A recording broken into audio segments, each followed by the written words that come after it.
Greetings, Cleveland, and welcome to Creative Focus, the show that illuminates some of Cleveland's most talented and creative artists across the genres of dance, film, music, theater, and visual arts. I'm your host, Cornell Calhoun III, and I'm thrilled, honored to have as my guest on Creative Focus, legendary musician, Hall of Famer, Executive Director of the Wheatt Foundation, and Leo Casino's Arts and Music Collaboratory, Dr. Fred Wheatt. How you doing, man? We go back in time. This is gonna be fun. Man, welcome to Creative Focus. Let's chop it up, man. Well, thank you so much for having me here, man. And this is the first time, so the audience will know we haven't seen each other since the 1960s, if I can tell that. Yeah. But I've been hearing about you. And I've been hearing about you. You've been all over the place, man. And we were talking about, backstage, because at that time, the school district, the kids didn't get out until the second week of June. We probably, some 60 years ago, were at junior high school, Central Junior High Right now on this homeroom, 247 at the same time. Alice Hamilton. Alice Hamilton. That's Miss right. Hamilton. Miss Hamilton, our gym teacher. Yeah. The room we were in was the typing room with all the typewriters. Mr. Billy. Mr. Billy. Mr. Billy. He was, but we didn't do typing till later. So we couldn't touch the typewriters till about a year or so later. That goes back. Man, I'm so excited. Yeah, I'm thrilled to be here with you. So let's get in some nuts and bolts, man. This is nuts and bolts. What inspired you to go into music? Because the thing about it is, after junior high school, I never heard no more. And then the next thing I hear, you're playing for the Leo Casino Song Band. Well, how did that? Cornell, here's the deal, man. I was going to John Burroughs on 65th, and I know you were at Carver on 55th. No, I was at RB Hayes. Oh no, RB Hayes on 40th. Right, you were on 40th exactly, in Central. Well, I was down the street. I was up the street from you, and the only music that we had, it was like what they call recorders now. They were called flutophones then. Little instruments with a little red mouthpiece. I really didn't like that. It was a man named Mr. Ellis. He was our music teacher. We would come in and sing. He would come to our school and we would sing these songs and, but I mean, that was okay. I really didn't go for music like that. But then Purvis Benz, I don't know if you remember him. He lived on 63rd. Purvis was a year ahead of us. Purvis came home with a saxophone. There was a junkyard on Central between 61st and 63rd. I was still at John Burroughs. And I was telling some girls I was at Central, but I really wasn't. So he took this horn out right in front of the junkyard. He said, man, I'm gonna show you how to blow in this. At that point, I said, I gotta do something in music. So I ended up going to Central. I wanted to play saxophone. I said, I don't care, I'll play whatever y'all got, just give it to me, I'll play. Started with a tuba or something, then like a baritone horn, and that's what I started on. And then matriculated into trombone. Before I left Central, I was in the All City band and playing with, there was an old man named Harry Kwanda. He would come to the back of the fence, or your street. He would come to the back of the school, and he took us down around 37th or 35th or so in Central to an old storefront church. We weren't really learning anything with him. He had like a marching band, and he took us one time to Lorraine. We're supposed to meet the parade. Man, there was nobody there. Then somebody said, well, you need to be at the Elks where you can learn something. It was the Buckeye State Band on 55th, a few doors from L&B. Remember the supermarket? Right, yeah, L&B. Yeah. L&B. Well, we would go up there on Sundays. That's where I really started learning. I never took a private music lesson, and I didn't have to, because in that band, in that Buckeye State Band, were people from Count Basie, Duke Ellington. They would help you. And then I was matriculating from there, and then after high school at community college, and while at community college, before I got into the all-state band down in Columbus. And in that, we played. And then a fella who became the drummer with the O'Jays, his girlfriend, who's a jazz singer, she went to John Adams. He came up to see her, and he needed someone to record with this group called the Entertains. Larry Hancock and the big time group around Cleveland, they did some recordings that did pretty well. I did a recording with him upstairs over Playhouse Square, Cleveland recording, and he asked if I would be in the band with him with a fellow named Billy Wells. Billy Wells played at the Circle Ballroom, which was called Club 105 with the Circle Ballroom, up on Euclid. Every Friday night, I'd be there playing with him. That really got me started into more of the R&B and jazz and improvising, ad-libbing and soloing. So playing with him, now this is the part, man, I didn't know if I was gonna graduate because we were playing every week, every Friday night. They'd be advertising it all on the radio, and Thomas Bodie and Chuck Conway had these old station wagons with speakers on top. They'd be coming through the neighborhood saying, come to Leo's Casino or come to at that time, Circle Ballroom. Come to the Circle Ballroom. We were playing with all types of folks up there every Friday night. Whoever had a hit, like a 45 out, that's who we would be hanging with. So I remember we did a show with Jackie Wilson. We played there at the Circle Ballroom, but then they wanted the group to go to Indiana, and I didn't get back to school, man. After that, I missed Cornell. I got back on a early a Monday morning, and then from there, playing with him. And then after high school, I traveled, went to Buffalo, New York, played out of there with Billy Wells. He wanted me to come there. And then I had a bad tooth. I said, I'm coming back to Cleveland to get my tooth pulled. When I came back, I didn't go back out on the road with him. But a fella that I had met when I was in the All-State band, he called me to play at Leo's Casino because I was union. While I was with the Billy Wells band, I got into the musicians union. At one time in Cleveland, we had two unions, and most major cities had two. It was a black union and a white union. By the time I got in the union in high school in 1966, it was the 550, the black unions had pretty much disbanded throughout the country. So this fella called me to play with the O'Jays. It was the week after the O'Jays and the Temptations were at Leo's Casino. So the owner, Jules Berger, he pulled me to the side, and I guess they made some type of a deal with the union. He said, man, the union is killing me. Can you get musicians? And I said, can I? I knew who I was going to get. I got the folks that I knew who could read music. One of them, Clarence Younger, he went to Tech. His brother ran track when you were at Roosevelt. Right. Younger. Roosevelt Younger. Yeah. Well, Clarence, we call him Earl. They lived in the projects over on 40th. So I said, get him on trumpet because I knew the fellas who could play. We played in all city band together. We would be up at Karamu House together playing like during the summer and on Friday evenings. We come from school and walk, from down on, he went to Kennard, so he had to walk from 46 or whatever it was up to 89th and Quincy. Right. And I'm walking from down on Central, and then we would meet up there. And then there were some others I knew that I could get. So I pulled them into the band, and I was playing trombone. I had two trumpet players, an alto, a tenor, and a baritone sax. That was the band. That was similar to what Motown had called the Funk Brothers. Right. But we played for all the shows unless a show was self-contained. So most groups, if they didn't have music written, they couldn't go into the Apollo in New York or the Uptown, that part of that Chitlin circuit. Mm-hmm. They couldn't go into those places because they'd have to have their music, written out. Right. So that's how I got into that. And then at Leo's, it was like the fun stuff, man. It's incredible. You play with Stevie Wonder, Sammy Davis Jr. Sammy was at the front row. I played with him at the front row. Front row, okay. Mm-hmm. But I'm just talking about the people you work with, the Spinners. Yeah, the Drifters. I traveled with them some. We did a show. The Drifters.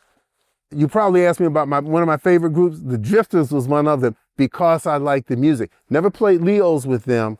I did a show downtown on 9th, some club, private place there. Then we went down to in Wilberforce, Central State University. Then we went to far out somewhere in Pennsylvania. What were some of the groups you played with at Leo's? Oh gosh, the Fifth Dimension, Jackie Wilson, Gladys Knight, and the Pips, her brother and them, and their cousins. What did you play with Marvin Gaye? Marvin Gaye was at Leo's. That was at Leo's. Marvin Gaye, because Marvin. Okay, in the front of Leo's, there was a bar. At one time, you'd have to come through the bar to get into the club. But there was also a hotel. It was the ballroom of a hotel. Okay. So people would come through there. But I was up there. It was the night. Must have been a Friday, and Marvin was in the bar. He said, "Hey man, come here. Let me tell you a joke." And I'm not gonna tell it. It was so stupid. Right. With Marvin. But then, and with Stevie, here's what happened with him. Stevie wasn't old enough to get into. I wasn't even old enough, man, because I was like 19 when I started there, and you had to be 21 was age of majority. So if you came in the club, if you came in Leo's and you were not 21 years old, you had to wear a Hawaiian lei. That's because they wouldn't serve you. And some people might have had false ID, but probably, because they would be checking. They would check. And the club was half black, half white. Same thing when it was the original Leo's down on 49th and Central. What was the capacity of Leo's? About 700. About 700. Wow. On tables. With tables, yeah. So that was the other thing, like with integration during that time, during the 60s. And you couldn't go, it was like most places, excuse me, especially if you're in the South, if you were black, you sat up in the balcony, they say you're in heaven, or you sat on one side or the other. But let me get back to the story with Stevie. So my baritone sax player, he was a language instructor, Boris Majnarek. I'll never forget. He came in the club crying. He had gotten out of his car and he was late. He was late getting to the gig, getting to the performance. It was a Sunday. And we did a matinee sometimes on Sunday for kids. So Boris got out the car, he said, and he had borrowed a horn, a baritone sax. He took the horn out of the trunk and set it down. And then the parking attendant, and I can't remember his name, he said, "Man, you can't park here." So he got back in the car in this order and backed up. The horn was flat. If you remember, there was a movie with Richard Pryor where Richard came out, something got ran over and they had the flat coffin. It was like that. He came, man, the cat had, the horn was flat. The horn did not belong to him. It belonged to a fella out east, Willoughby somewhere named Hank Gear. I'm told that horn was repaired. Never knew it was messed up. I don't know what happened to Boris, but the horn was messed up. But back to the groups, man. Some of my favorite groups. Okay, my favorite group, the group that drew the most attention, the most popular group was the OJs. I saw they were local. OJs. Yeah, hey man. You think it was because they were local or they were just good? They would wipe out. You didn't want to be on the show with the OJs. The other groups, they would be done up by the OJs. They were that good. They would rehearse. They were tight. They were really tight. Eddie and them, man, they would come out into the audience. We didn't have wireless mics like in the studio. We didn't have that stuff then. Right. We had to, yeah. So the chord, but the sound, that was the other thing. The sound at Leo's was probably, the sound and lights was the best of all the places. Better than the front row theater, better than, I guess, most of the theaters that I played. But my favorite group, because I like the music, Little Anthony and the Imperials. Yeah. Little Anthony and the Imperials. Yeah. That was the group. But some groups came contained. We did not have to play for. I like that Reputation. The what? Little Anthony and the Imperials, Reputation. They did that song called Reputation. Shoot, I don't remember that. Yeah. Sing that one. Yeah, oh man, that, man. You ain't gonna get me taken off my TV show. No, but that group, man. There were a lot of people we played for. We did this show with Martha and the Vandellas, and it was this comedian on the show, Willie Tyler, I'm trying to remember which was, the dummy was Lester. But they Oh yeah, I remember that. about Willie Tyler and Lester. He talked about, I remember him talking about David T. Walker, who was a famous jazz guitarist out of Los Angeles somewhere. Man, he had that dummy talking about this fella. It was not good on stage. You ever play with Mary Wells? I just looked up some information. No, She ever play? If she did play Leo's, it was before my time. I started there in '67. Okay. Like spring or something of '67 until even after the club was bought by someone and it became Club Cabana. Okay. But you mentioned Mary Wells, but a relative of Mary Wells, the Woolmacks. This was a fun gig. Played with Bobby. Bobby, wow. But Bobby, yeah, but I knew Bobby, but he didn't really know me, but I knew his brothers, Cecil and Harry. Cecil played guitar and Harry played bass. So that was a fun gig because it was like when we're talking about back in the day, I could talk about back in the day with Harry because Harry came with his brother Bobby to the club to do a show. So I got to play with Harry and Bobby. And that was fun. Most of the folks, when they came in, they had their own rhythm section, bass, drums, and guitar. No keyboard, except for like Stevie Wonder, Fifth Dimension. They would carry, a keyboard. So did Otis Redding, who did his last gig at Leo's. Yeah, I heard you told me that. When I played, the OJs were managed by Jules Berger and Leo Frank. Right. The owners. Right. So whenever the OJs, if we did not have to play for an act at the club, we would often go with the OJs. That night that Otis was there, we were at the Rhodes Arena in Akron. I wasn't even driving yet, but all I wanted to do, man, was get back to the club to see Otis, and I did. But the show was over. He was walking through the club. He had his coat like over his shoulders. He had his own plane. Right. Right across at Burke Airport, right across from the Rock Hall. They took off from there.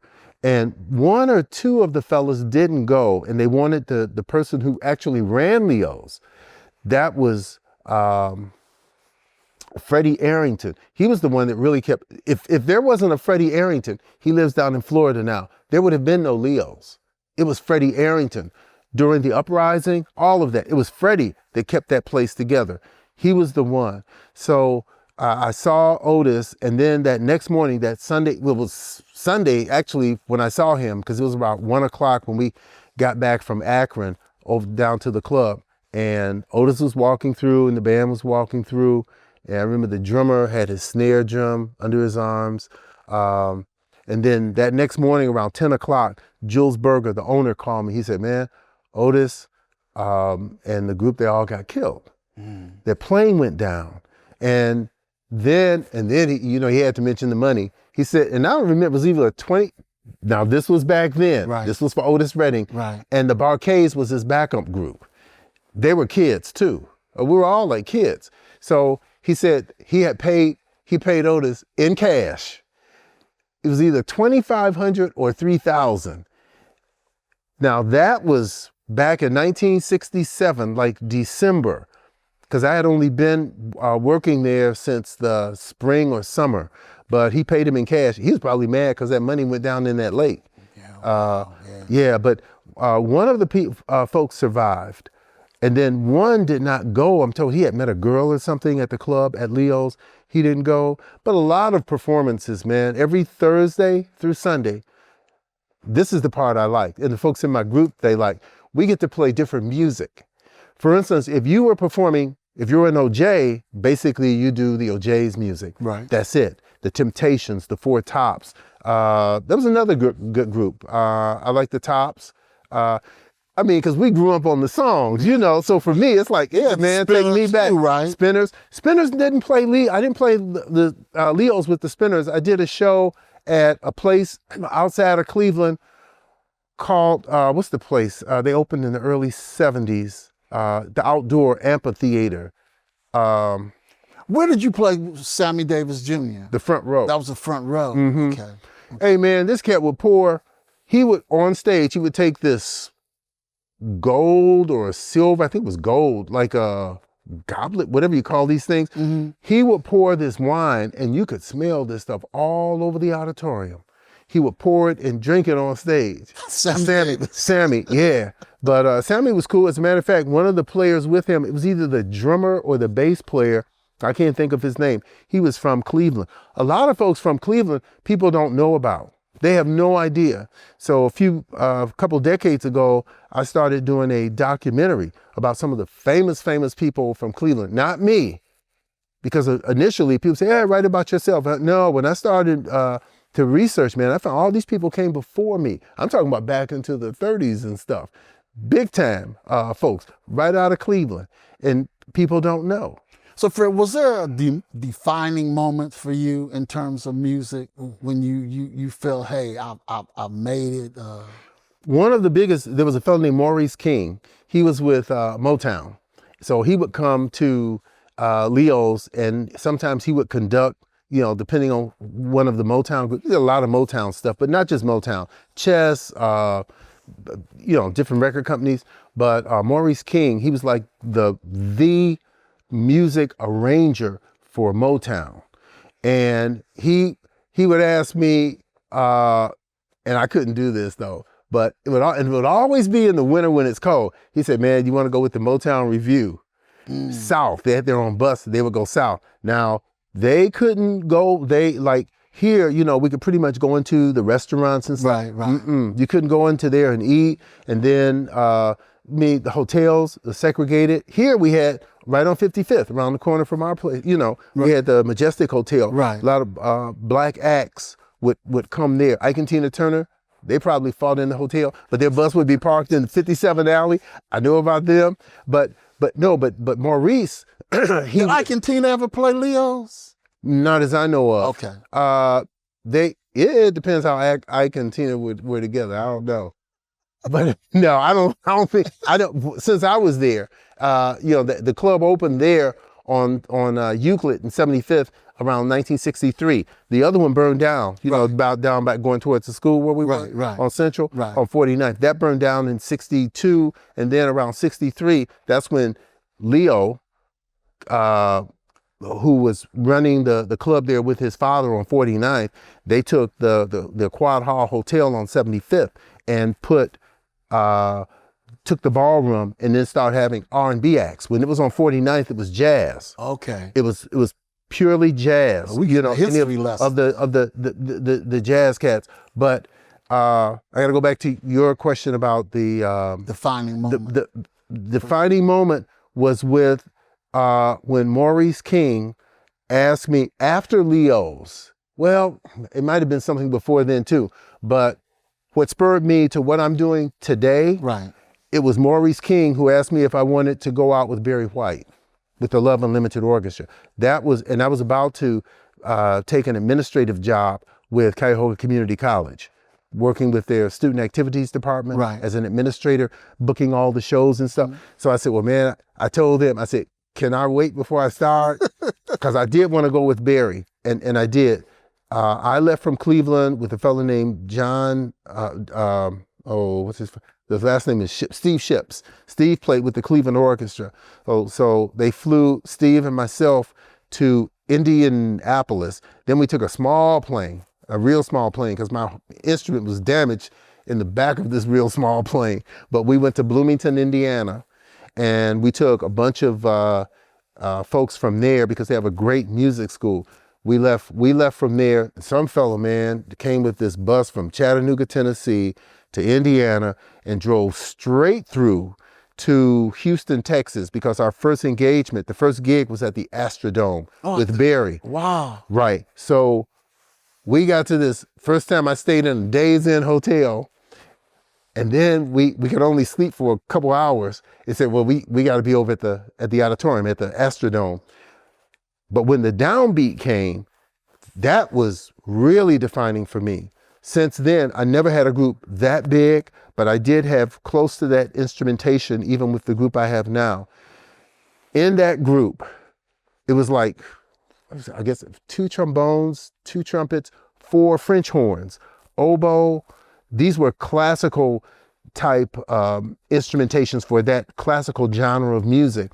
So, I mean, it was like 4 cellos. My roommate from Boston, because they had taken a bus from Boston and came down the East Coast, coming through North Carolina, and we all met in Houston. So we had, man, like about a dozen violas, 4 cellos, about 2 dozen violins. We had a couple harps, 2 drummers, 3 guitars, 2 keyboard players, a Latin percussionist, a classical percussionist, and Barry's wife and his sister-in-laws or something. All I remember is they had nails like this long, man. They were the singers, but it was... How many people did you perform in front of with that unlimited orchestra? Whatever the Astrodome was, that must have been sold out. The Astrodome in Houston, we played there. Then we left, after that gig, that performance, we went to City Stadium in New Orleans. I remember, we had a different bus driver though, but I remember we got stopped. I was asleep, man. I woke up, the red lights going on. Then we played this big stadium there. Then we went to Jackson, Mississippi, to the place called the Coliseum. Yeah, it was packed. This was this was when Barry, was up. And Barry always played with these large orchestral groups. Yeah. It wasn't no trio. You ain't gonna get Barry on no stage, no tracks. I'm talking about this stuff was live. Right. That probably influenced me more than anything. I pretty much refuse to play with a trio now with my group, Full of Love Orchestra. Right. I have like, not as many violins, but the 3 or 4 that I use, they're amplified. So the rhythm section won't drown them out. But then I have alto, tenor, baritone, sax, a couple of trumpet players. From time to time, I'll add other instrumentation. But that was probably the most defining time for me with Barry. It was no joke. I ended up with owning that group at one time. Wow. I had the Love Unlimited Orchestra, and I gave it back to Barry's estate. Wow. But that was Barry Wheatt. People don't know about him. Yeah, man, he was the one that promoted live music more than anyone. I mean, I did a lot of shows with Sammy in like downtown Cleveland at the Hannah Theater, doing musicals with everything from Bubbling Brown Sugar, The Wiz. I conducted The Wiz also for a Caramel House back in the 80s.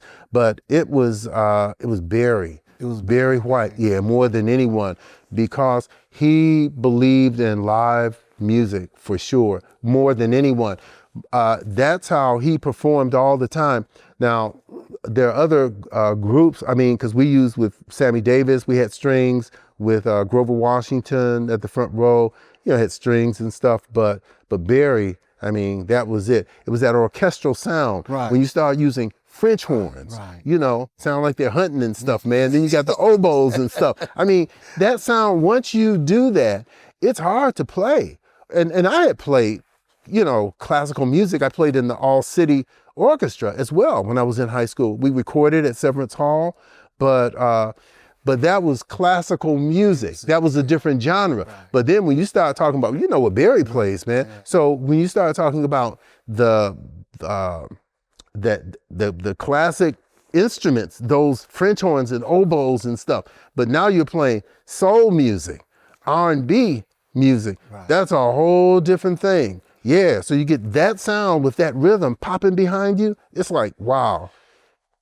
Talk about the Leo's legacy and the Leo's Casino Arts and Musical Collaboratory. Oh, How man. did that come about? Ron Fuqua on 75th, 1956 East 75th Street. His home has become the Collaboratory. He was doing Leo listening parties within the community, and some people they didn't understand, because some people they don't know about Leos. Right. They weren't around. Exactly. So he's trying to school them and tell them, hey man, this is where the music, a lot of the stuff that you're listening to, I mean, it was our culture. Leo's was a white establishment, but Leo's only did soul music. They did have, however, I mean, because they were doing the soul thing. The two white fellas, they played there. The Medley, Bill Medley. Everly Brothers? No, not the Everly Brothers. That was a different. They were more country. No, but the Bill Medley and I can't think of the name of the group. No. The Righteous Brothers. The Righteous Brothers played Leos. The Righteous Brothers yeah, played Leos. yeah, because of their sound. Okay. Because they had that sound. There were groups that came in that were racially mixed. Some of the Fifth Dimension. I mean, what they were doing, it was the group itself was black, but the folks in the band, they were mixed, but it was that type of music that was being played. You know, music was categorized at one time. If it was black, it was race music, RACE, racial, and then Billboard they had soul music or R&B. If you were black, unless maybe Charlie Pride, who was doing country, something like that. But if you were black, Michael Jackson, all of them, they were on the soul charts, not the pop charts. You had to sell so many cuts, so many records to cross over onto that other list of like number 1, number 2, up to 100 or so. But Leo's was racial. It was a racially mixed place during the time of uprisings and all types of racial discrimination. And here it was more covert, where you'd be discriminated against and probably didn't know why exactly. And it was subtle, and there were those redlining with housing and stuff going on. But Leo's put everyone at this one little table, man, about like this, I don't know, 2 feet by 2 feet, and you'd be with white folks that ordinarily you wouldn't be with, and they would be with black folks ordinarily that they wouldn't be with. Right. What's the mission of the collaboratory? Working with the performing and visual artists, dealing with them with their arts, as well as definitely helping with economic development for them within the community, within the Midtown Huff community. We are concentrating with the collaboratory basically on 73rd and 75th. We want to make that into this black cultural area there. Now with the Cleveland Foundation and with Midtown, I understand it's coming from all the way from 66th or so up to 75th where we are. But that's what we're about. Part of what we are doing is with Bootsy Collins, the bass player who was with James Brown and what's his name from Parliament Funkadelic, George Clinton. Right. Well, Bootsy has a program, he and his wife Patty, called Funk Not Fight. We're sort of the flagship for them. That's a crime prevention through music, dealing with youth. That's one of the biggest things that we're doing now. So Bootsy wasn't Bootsy here last year for your great day? Right. We had Cleveland. Well, no, it wasn't Great Day in Cleveland. It was no. We are also part of what's called Canal Ways with the collaboratory, with the Leo's program. We are part of Canal Ways, and Canal Ways does a history of 10 days of Cleveland history, starting on whatever the 19th or so of June. Mm-hmm. Last year we took the last date in June, which is the 30th of June, which was a Sunday. This year, we're taking the 29th of June. And last year, we brought Bootsy, part of that program, because we are partners with Case Western Reserve University, and we were at the Maltz Performing Arts Center, which is controlled by Case Western Reserve. This year, we partnered with Western Reserve Historical Society. So we'll be there. And we have a number of groups. I have Full of Love Orchestra. We'll have the Townsmen Big Band, which is the oldest continuous band, black band in the city. They started in 1957. Your music teacher, Charles Turner, and his brother, they were involved in that band. I did stuff with them. Then we have Latin City Soul out of Lorraine. It's these brothers, Latin, Puerto Ricans and Hispanics. They'll be performing. They do everything from salsa and merengue and R&B. They'll be performing with us. A group called the Hue People.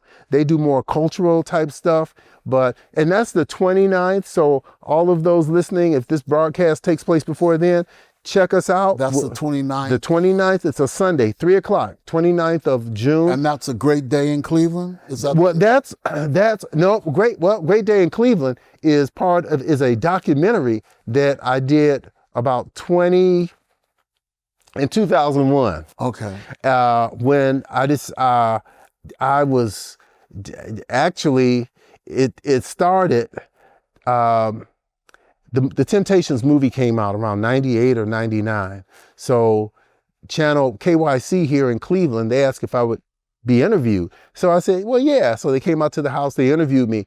And we had a radio station here called The Beat with Michael Shevsky and Lisa D. So they said, well, man, you want to come on our program? I said, yeah. So it went on, and we started talking about back in the day and all the juke joints and stuff around town. So they said, well, you want to take some calls? Now it's really getting down my line. I said, absolutely. They said, man, we ain't never had that many calls in our life come in here. Michael Shevsky, he had something to do with down in the baggage of the Cleveland Hopkins Airport. You'll see a Superman display. It was Michael Shevsky, because I saw his name up as some type of producer or director for that display. But Mike said, he said, man, why don't you write a book about what you do? And I said, I don't know about writing no book. So he said, no, write a book. I said, okay. So I was going to do that. I was going to write a book about me. But that changed very quickly, because I started finding out about people who came before me. So I wanted to talk about them, and that's what I was doing. But I also wanted to record my orchestra. So we put some signs up in the music stores, and a fella, this kid from out at Lakeland Community College, he needed a band to record. I said, well, this is going to work out well. So we went to Suma Recording out in Painesville. Suma was run by the fella whose dad had Cleveland Recording upstairs over Playhouse Square. I recorded there back in high school. So we went out to, and the fellow at the dad, he had something to do with the creation of the Dolby Sound. Wow. That was, Don Hammond, I think his name was, because his son was Paul. They both are deceased now. But went out there and was sitting at the control board. And this fella, one of his professors, yeah, what are you doing? I said, I'm writing this book about the African-American jazz music scene in Cleveland. So he said, well, why don't you record it? Why don't you videotape it? I said, I don't know nothing about that. This is where it started. He said, we'll help you. That's all I needed to hear. Once he said that, I started lining up all these people. I said, man, I know who to interview, but I wanted to start with the oldest ones. So back then, around 2000 or so, that's when I had to take the oldest ones. Andy Anderson, Harold Arnold. Back then, they were about 90 years old then. So one of the shoots that I did with them, we rode down Central Avenue, man, and that's where they started going back in time. It's like their minds, just like yours, just switch way back. They started telling me about this stuff from the 1920s and stuff. Cornell, I'm telling you, it blew me away. But that's how that started. And so what are you going to do with all this? I need help. Anybody out there in TV land, I need help. I need to edit a lot of this stuff. I have people online, what they can see now, in, I think it was like October of 2001, I gathered all these musicians on the steps of Friendship Church to replicate what had taken place around 1958 in New York. In New York, they had what was called a Great Day in Harlem. Well, that's why you see all these musicians, man, from Count Basie, and you see some little kids got in the shot with their bicycles, people hanging out the windows. Well, they couldn't hang out the church windows, but I had them all on the steps of Friendship Church. Many of them, for the audience, if they go to the article, the Wheatt with 2 T's, W-H-E-A-T-T, the Wheatt Foundation.org, and you can see that photo shoot on 55th and Central back in 2001. And that's the shot with everybody in it. Okay. But I have individual interviews with folks. One person, I had to go to New York before he died to interview him. He's from Cleveland. Famous. Hale Smith. Nobody knows about him, no. I mean, people in music, some of them may know, but many of them, they don't know. So I interviewed, people like him and a number of them here in Cleveland. And on that video, Great Day in Cleveland, that's online, I put the older ones together, and I think all of them, might have been 15 or 20 of them, in addition to many of the others who weren't as old, but the older ones, most of them are deceased now. Wow. Yeah. Fred, what do you want your legacy to be? Well, you know, I guess, Cornell, You've done so much. Well, just that, I try to inspire and help other people. And I found that there are places and people I can help through music, because ordinarily a lot of places I couldn't go into. We wouldn't be able to get into. But folks who are in the arts, we try to tell them, use those skills, use that talent, because within the arts, there are places we can get into that ordinarily we couldn't. I know I was playing with this group. We were at a place here called Executive Caters, Landerhaven. And they do weddings and stuff. It's a gorgeous venue out in, I don't know, Pepper Pike, but it's on Lander Road over there. Mm-hmm. So, when we were playing, we'd play for weddings, and we'd have the tie and the bow tie, right. So it wasn't time. I got there early. I'm getting places early. And so the woman who was in charge of setting up, she said, well, come on, we got to set up these tables. Well, I didn't say anything. I just followed her and started. Like, she thought I was working there, but I was. But then they got closer to time for us to play. Mm-hmm. So I said, I got to go now. She said, well, where are you going? I said, well, I'm in the band. But there are places that, particularly from looking at country clubs and places like that, ordinarily a lot of the places we don't get into. Right. And this goes back into the 40s and 50s right. and prior. Sammy Davis, he couldn't even get into, and he was playing with Frank Sinatra and Dean Martin and Joey Bishop and them. I think it was Joey Bishop, but when they were in Las Vegas, he had to come through the back door. He had to stay at a different hotel.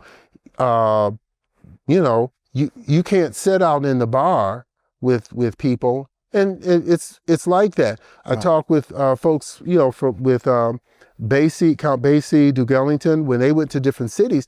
The same thing. You have to often stay. Yeah, you have to stay in people's homes and stuff. But to be remembered, I don't know, Cornell. Just try to help as many people as I can, and specifically through music. Because when a person is on stage, it's different. They'll listen to you. Hey man, they'll listen to Shaquille O'Neal talk about stuff. He has no idea what he's talking about maybe, but he's got that popularity. So yeah, but when you're on stage, there are certain things you can say and people will accept. But you just gotta watch what you say. Say the right thing. You don't want to take people down the wrong road. So just being able to help folks. Well, through music, man. You've been like you. Fabulous job, man. Well, the same thing with you, because I have to give you your props, man, because I've been hearing a lot. You do things in the arts that are unreal. Unselfishly, what you've been doing, which is really cool. We just need more people like you and maybe like me and like to get out. Yeah, to get out there, and just share what they know, because nothing's really new under the sun. Everything it kind of comes around. Mm-hmm. It comes back around. But the people don't know the history. They don't know. See, they need to know. You need to be interviewed. I need to interview you, because they don't know about you. I don't think you've probably never been interviewed, have you? I've been interviewed. A little bit, yeah. but people need to know. Yeah. That's why I say when listening to the songs, they don't know where a lot of this music came from. And as my partner Ron Fuqua would say with this Leo's program, some people say, well, man, that's old stuff. Well, they don't even know. It's some of the same notes. We only got so many notes that we play anyway. So the same notes come around, just different configurations and stuff. Fred, man, thank you so much. Hey, man. It's been incredible, man. Oh, man, this has been a history lesson. Well, hey, man, it's like I said, we try to school people as much as we can. There's so much that went on back in the day when we were back at school that they don't know about. Right. And a lot of times they'll never know. They may not, unless we share it with them. That's why programs like this, man, it's the way to get things out. Just gotta, try to get people to watch and Right. want to learn this stuff. Yeah. Thanks so much for being on this. Hey, thank you, man. It's my pleasure. I want to thank my special guest, Dr. Fred Wheatt, for hanging out with us today on Creative Focus. So that's it, Cleveland, we're out. But remember, a true artist is not only inspired, but inspires others. I'm Cornell Calhoun III for TV20 and Creative Focus. Until the next time becomes our time, be well, be safe.